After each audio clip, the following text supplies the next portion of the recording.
Hi, this is Mike from Epixx. In this video, we're going to show you how to add your CCTV system to your phone.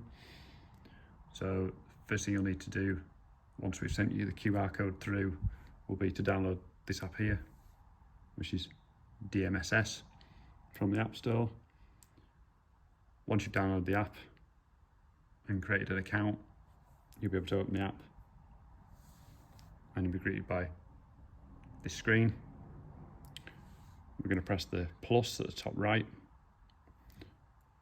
and then we're going to press the SN/scan, and it'll open the camera, and then pretty much instantly we scan the QR code on the laptop behind us, or you can do it off another phone, and that has then added the CCTV system here. At this point, you can just press the little play button and that will bring the cameras up.